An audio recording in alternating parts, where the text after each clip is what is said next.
आने में कैसे लगाएगा। ये घोर परिवारवादी जानते थे कि अगर गरीब के पास उसका घर हो गया, घर में शौचालय बन गया, अगर गरीब के घर में बिजली पहुंच गई, गरीब के घर तक सड़क पहुंच गई, तो फिर ये घोर परिवारवादियों के घर के चक्कर कौन काटेगा, उनके पास कौन जाएगा। ये घोर परिवारवादी चाहते हैं कि गरीब हमेशा उनके चरणों में रहे, उनके ही चक्कर लगाता रहे। हम गरीब की चिंता करते हुए उनके जीवन से मुश्किलें कम करने का काम कर रहे हैं और इसलिए आज यूपी का गरीब भाजपा के साथ डटकर खड़ा है। एकजुट होकर चुनाव के हर चरण में भाजपा को आशीर्वाद दे रहा है। इसलिए ये लोग बौखलाए हुए हैं। यूपी के लोगों को भ्रमित करने की कोशिश कर रहे हैं, लेकिन इन्हें पता नहीं है कि बीजेपी की जीत का झंडा आज यूपी के गरीब ने खुद इस झंडे को उठा लिया है।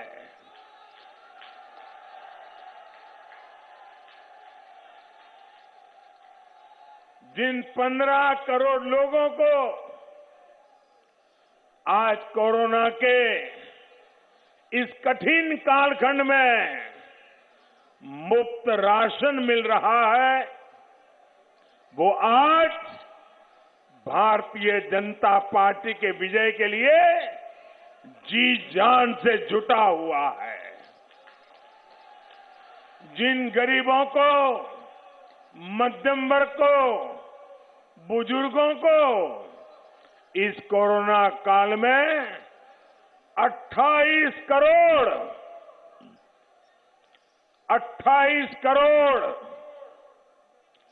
मुफ्त टीके लगे हैं, वो भाजपा के प्रतिनिधि बनकर उसकी जीत सुनिश्चित कर रहे हैं। भाइयों बहनों, आपको टीका लगा है क्या? जरा दोनों हाथ ऊपर करके बताइए, टीका लगा है? आप सबको टीका लगा है? आपको कोई पैसा देना पड़ा क्या? आपके जेब से 1 रुपया भी गया क्या?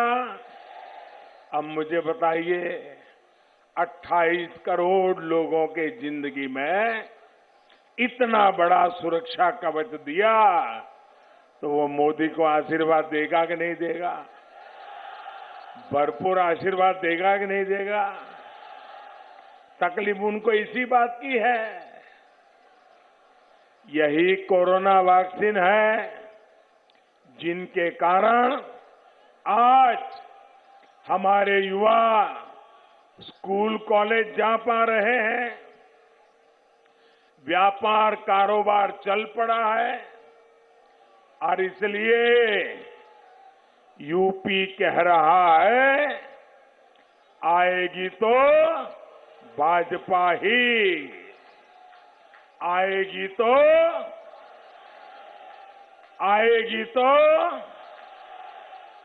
आएंगे तो योगी ही, आएंगे तो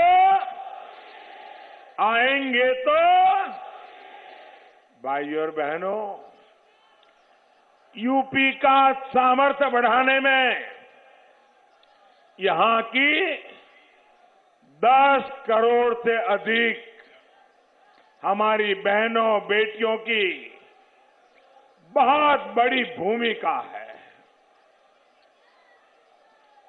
अगर हमारी बेटियां, हमारी बहनें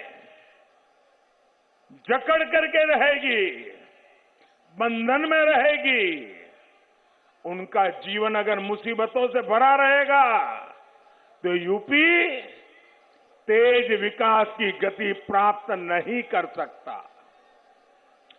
जब माताओं, बहनें, बेटियों का सामर्थ्य बढ़ता है, तो परिवार का, समाज का, देश का सामर्थ्य बढ़ता है। हमारी बहनों, बेटियों की जिन समस्याओं को इन लोगों ने छोटा समझा, उनको ही मोदी ने छोटा नहीं समझा। बहन बेटियों की, माताओं बहनों की मुसीबतें, ये मेरे लिए सबसे बड़ी प्राथमिकता रही है। घर और स्कूल में शौचालय हो, गैस कनेक्शन हो, बिजली पानी कनेक्शन हो, गर्भावस्था के दौरान हजारों रुपयों की सीधी मदद हो, ऐसे हर काम को हमने पूरे मन से, पूरी लगन से किया। यूपी में हमने जो लाखों घर पीएम आवास योजना के बनाए हैं, वो भी ज्यादातर महिलाओं के ही नाम है। और ये जितनी सुविधाएं हमने बहनों को दी है, ये किसी की जाति या मजहब देख करके नहीं दी। सबसे अधिक लाभ अगर इन योजनाओं का हुआ है, तो हमारी दलित माताएं बहनें, पिछड़े समाज की माताएं बहनें और मुस्लिम समाज की बहनों को लाभ हुआ है। अस्पतालों में जो 5 लाख रुपए तक मुफ्त इलाज मिल रहा है, उसका भी इन वर्गों की बहनों को लाभ रहा है। भाइयों और बहनों, दुर्भाग्य से पहले की सरकारों ने हमारी बेटियों की जरूरतों, उनके परेशानियों पर बिल्कुल ही आंखें बंद कर दी थी, ध्यान ही नहीं दिया। अगर उनके हृदय में जरा सा भी दर्द होता, तो क्या वो उन मंचलों को खुली छूट देते जो स्कूल से आने जाने वाली हमारी बेटियों को छेड़ते थे? आज यूपी में ऐसे मंचलों को पता है कि अगर सीमा लांगी तो कड़ी कार्रवाई होगी। साथियों, 3 तलाक जैसी कुप्रथाओं ने कैसे मुस्लिम बेटियों को, पूरे परिवार को असुरक्षित कर दिया था, ये सब जानते हैं। और जो दावा करते हैं कि वो तो परिवार वाले हैं, उसमें बुरा क्या है? हम परिवार वाले हैं, इसलिए परिवार का दुख जानते हैं। मैं जरा गौर परिवारवादियों से पूछता हूं, आप अगर परिवार के इतने गुणगान गाते हो, तो आपको ये मेरी मुस्लिम बेटियों के दर्द की चिंता क्यों नहीं हुई? मेरी मुस्लिम बेटियों बहनों को छोटे छोटे बच्चे लेकर के पिता के घर लौटना पड़ता था, तब तुम्हें परिवार का दर्द क्यों समझ नहीं आया? हम परिवार वाले नहीं हैं, लेकिन हर परिवार के दर्द को पहचानते हैं। क्योंकि पूरा हिंदुस्तान हमारा परिवार है, पूरा उत्तर प्रदेश मेरा परिवार है, आप सब मेरे परिवार के हैं। आपने वोट बैंक की वजह से इन लोगों ने मुस्लिम बेटियों के जीवन की पहाड़ जैसी दिक्कतों को देखने की भी फुर्सत नहीं थी, नजरअंदाज कर दिया। ये हमारी ही सरकार है जिसने इन मुस्लिम बहनों को 3 तलाक के दुष्चक्र से मुक्त किया है। और साथियों, आप ये भी समझिए, कुछ लोग बहुत बड़ी गलती करते हैं। ये सिर्फ बेटियों को सुरक्षा देता है ऐसा नहीं है, ये उन मुस्लिम बेटियों के पिता को भी सुरक्षा देता है, ये मुस्लिम बेटियों के भाई को भी सुरक्षा देता है, ये मुस्लिम बेटियों की माता को भी सुरक्षा देता है। क्योंकि बड़े अरमानों के साथ बेटी की शादी करा करके ससुराल भेज रहे हैं मां बाप, जीवन में कितना बड़ा आनंद और संतोष होता है।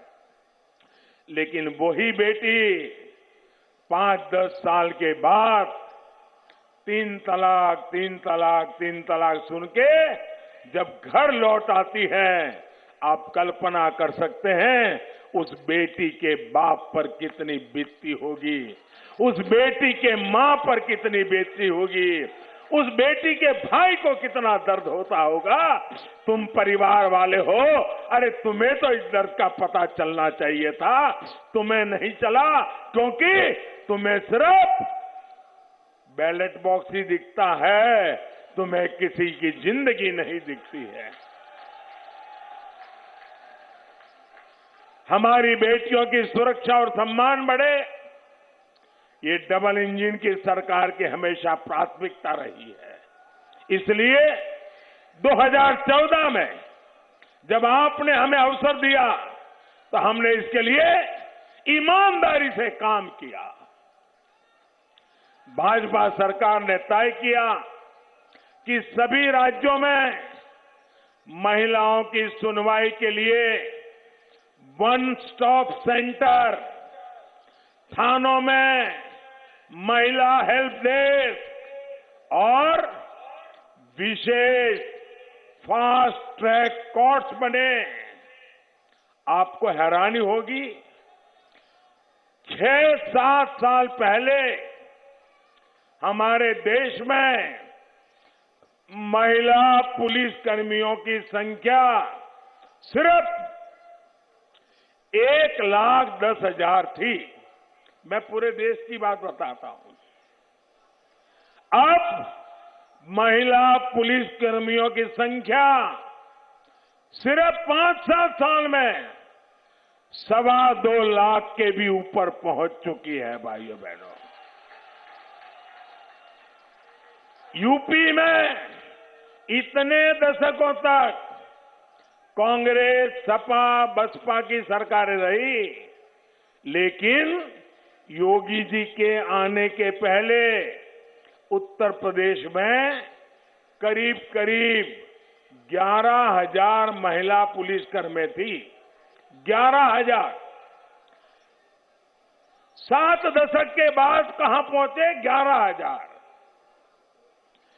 बीते 5 साल में ही हमारे योगी जी ने, भाजपा सरकार ने लगभग 20,000 नई भर्तियां हमारी बेटियों की पुलिस में की है भाइयों। और इतना ही नहीं, हमने पुलिस में ही बेटियों की भागीदारी की, ऐसा नहीं, बल्कि सीआरपीएफ, बीएसएफ, ऐसे अर्धसैनिक बलों और सेना में भी हम बेटियों की भागीदारी का विस्तार कर रहे हैं। आज बेटियां ज्यादा से ज्यादा संख्या में कमांडो बनकर देश और समाज को सुरक्षा दे रही है। सेना में भी हर मोर्चे को हमने बेटियों के लिए खोल दिया है। सैनिक स्कूलों, मिलिट्री एकेडमी में अब बेटियां भी पढ़ाई कर रही हैं, ट्रेनिंग ले रही है। भाई और बहनों, ये प्रयास बेटियों की सरकारी सेवाओं में अधिक भागीदारी के तो है ही, उससे भी अधिक ये बेटियों का आत्मविश्वास बढ़ाने का प्रयास भी है। हम ऐसे ही सामर्थ्यवान उत्तर प्रदेश की तरफ बढ़ रहे हैं। इसी के लिए आपसे फिर एक बार दोबारा भारी समर्थन मांग रहे हैं। भाइयों और बहनों, 2017 से पहले के 1.5 दशकों में आपने देखा है कि इन लोगों ने बारी बारी से सत्ता भोग किया, लेकिन विकास को भी जाति और पंथ के दायरे में समेट दिया। हर सुविधा में ये लोग भेदभाव करते थे, पक्षपात करते थे। बाराबंकी और अयोध्या राजधानी लखनऊ से ज्यादा दूर नहीं है। यहां बिजली की क्या स्थिति थी? 2017 से पहले उत्तर प्रदेश में बिजली पैदा ही बहुत कम होती थी। जो पैदा होती थी वो दशकों पुरानी ट्रांसमिशन लाइनों, पुराने ट्रांसफार्मर का नेटवर्क, वही उसको खा जाता था। केंद्र सरकार ने पूरे देश में बिजली का उत्पादन बढ़ाने और ट्रांसमिशन पर बहुत अधिक काम किया। पहले गांव में ट्रांसफार्मर जल जाए, कई कई दिन तक बदला नहीं जाता था। गांव के गांव अंधेरे में रहते थे। योगी जी की सरकार में अब ट्रांसफार्मर बदलने में देरी नहीं होती।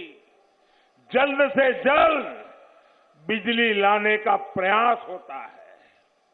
भाइयों और बहनों, ये मानव स्वभाव है कि जब किसी की एक आकांक्षा की पूर्ति होती है तो उसमें अगली आकांक्षा जाग जाती है।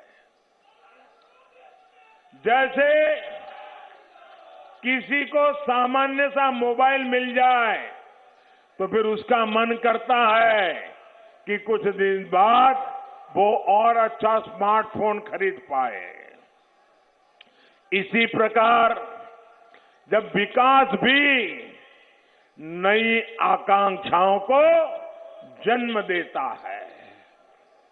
जिन गांवों में सड़क आ गई, वहां सिंगल पट्टी है तो डबल पट्टी मांगेंगे, डबल पट्टी है तो ऑल वेदर रोड की आकांक्षा बढ़ती है। जहां हाईवे आ गए, रेल आ गई, वहां लोग एयरपोर्ट चाहते हैं। पहले बसपा और फिर सपा ने तो विकास की इस आकांक्षा को ही सीमित कर दिया था। इन्होंने तो आपको छोटी छोटी जरूरतों के लिए तरसा दिया था। इन दिनों आप सब टीवी वाले गांव गांव जाते हैं, लोगों से पूछते हैं,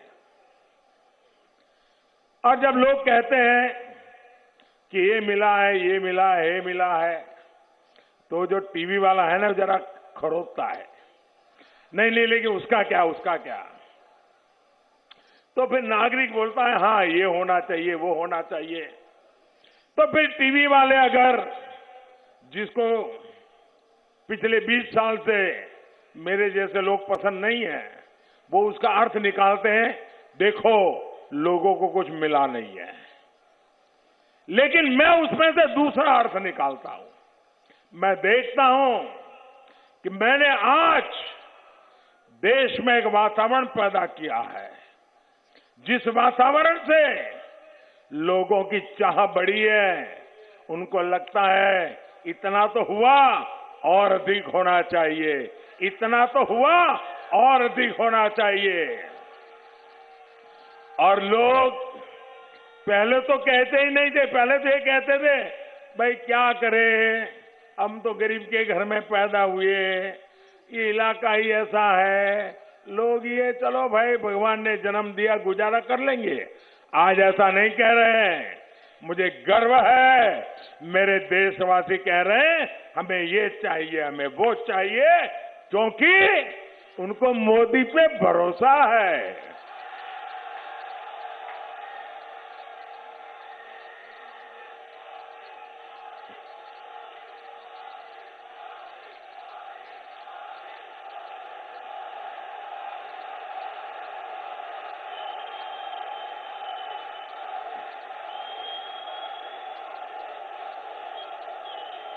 भाइयों बहनों, डबल इंजन सरकार आपको बड़े सपने देखने का और उन्हें पूरा करने का प्रोत्साहन दे रही है। पूर्वांचल एक्सप्रेस ऐसा ही एक प्रयास है।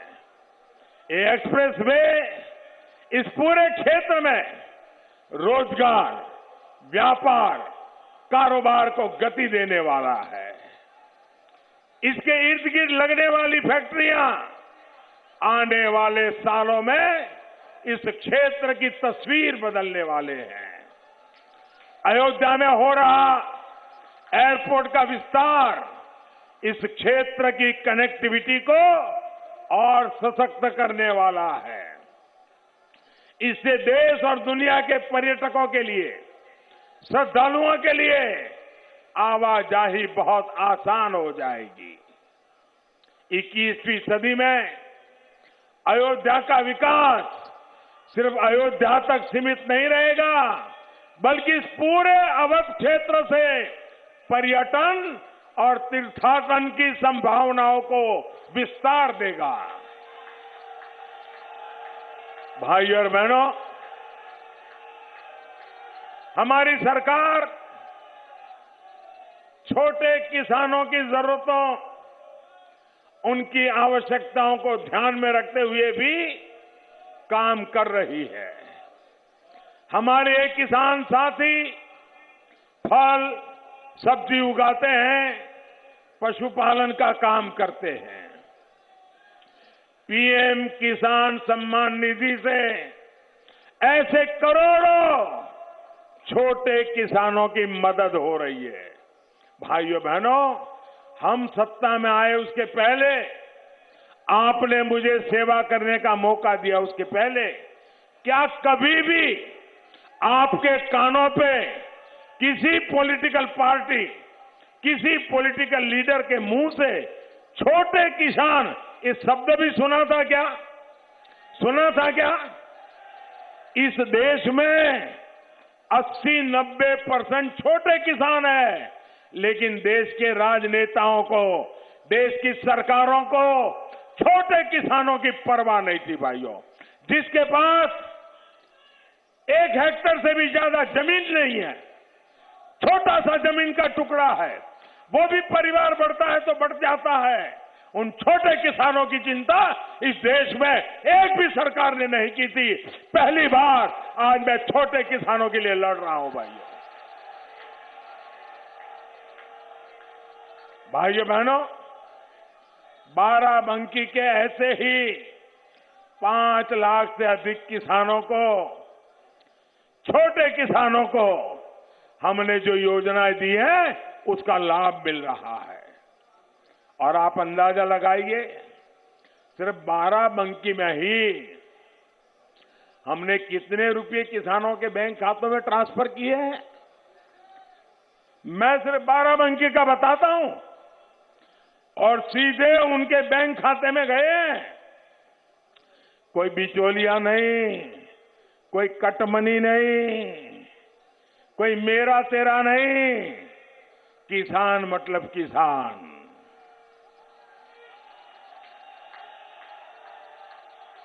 कितना पैसा गया बताओ? 800 करोड़ रुपया, 800 करोड़ रुपया अकेले बाराबंकी में किसान के खातों में गया है।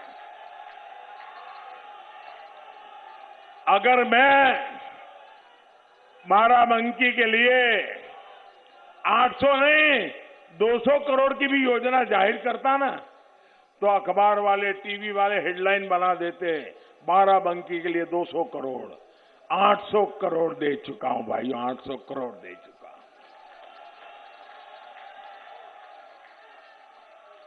हमारी सरकार अपने मेहनत कर किसानों के सामर्थ्य में सहयोग के लिए खर्च कर रही है।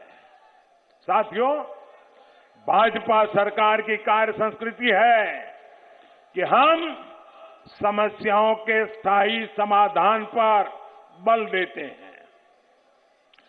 चीनी की पैदावार अधिक हो गई, अंतर्राष्ट्रीय बाजार में कीमतें गिर गई, तो गन्ना किसानों को बहुत समस्या आती है। लेकिन सपा बसपा वालों ने इसका आसान रास्ता निकाला और चीनी मिलों को ही बंद कर दिया। ना रहेगा बांस, ना बजेगी बांसुरी। लेकिन भाजपा की सरकार गन्ना किसानों की समस्याओं के स्थायी समाधान पर काम कर रही है। हमने चीनी मिलों की सेहत तो सुधारी, गन्ने से इथेनॉल पर भी जोर दिया। यानी जब गन्ना ज्यादा हो जाए तो बेकार ना हो जाए, उसे इथेनॉल बनाया जाए ताकि मेरे किसान को परेशानी न हो। इथेनॉल की बिक्री से जो पैसा मिल रहा है वो चीनी मिलों के साथ ही गन्ना किसानों का भी फायदा कर रहा है। साथियों, पशुधन हमारी खेती का अभिन्न हिस्सा है। पशुधन की समृद्धि के लिए हमारी सरकार आजादी के बाद पहली बार, दोस्तों आप देखिए ये सरकारें कैसे चलाते थे, उनकी प्राथमिकताएं क्या थी।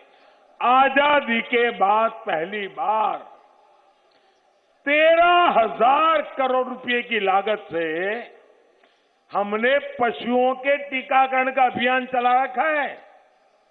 हम सिर्फ कोरोना के लिए मनुष्य का टीकाकरण कर रहे हैं ऐसा नहीं, ये खुरपका, मुंहपका, फूट एंड माउथ डिसीज जो हमारे पशुओं को होता है, उनको बचाने के लिए 13,000 करोड़ रुपए का टीका अभियान चला रहे हैं भाइयों। हमारी सरकार ने गोबरधन योजना भी शुरू की है।